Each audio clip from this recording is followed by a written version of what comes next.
For me, architecture is important in every scale, from the urban scale to the slightest detail. Everything has to fit. The architect is not the one who has to be good in every field, from the urban to the little things, but he's the one who make everything comes together, that everything has the same spirit, the same respires the same atmosphere. So from the biggest things to the slightest detail.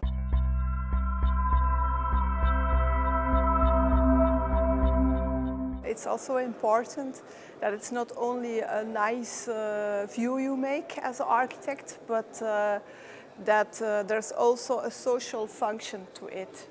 For instance, when we make retail shops, we think it's not only necessary that people consume, because consuming is so shallow, but that there is also another activity. That, for instance, a retail eyewear shop in Genk, in Belgium, where we have make a philosophy about vanity, because it was a shop where they sell sunglasses.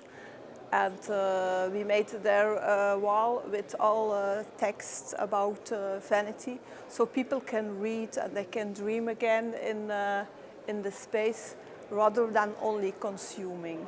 The eye care, we were asked to rebuild a space, an existing space, into an eyewear shop and an optical clinic.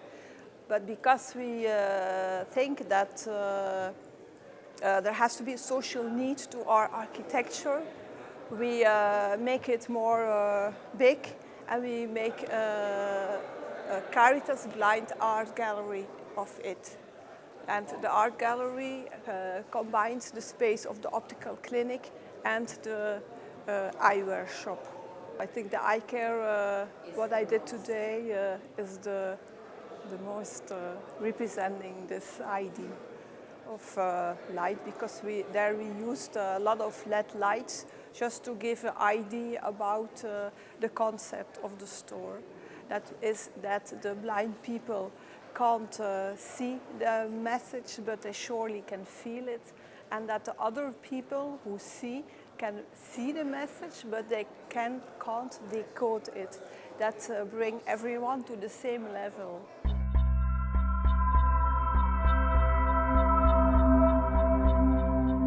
Space is the most important and the point you start with always. Space and of course the light, who make a big deal in your space. This one is, for instance, my loft. It's the hidden loft. I call it like that because for me it's totally white with a lot of light, and everything is hidden when it's not used. I want that because with this world with a lot of visual things, media, it gives me peace of mind, and it gives me a place where I could be creative, where I could read and think about philosophy, things like that.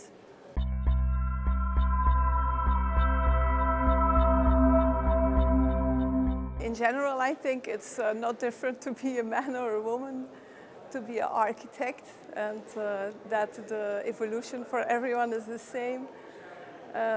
But I think that it's a little more difficult for a woman to be an architect than a man. I don't know why, but it seems like that you have more trouble to convince clients than a man, I think. Because I always made only what I want to make and what I think is good as an architect. I never did things I don't like. Then this brings me clients now who follow me and who give me their trust. This is a good thing, and I'm happy for that. I don't have to struggle to defend a concept or what I'm doing. This is nice.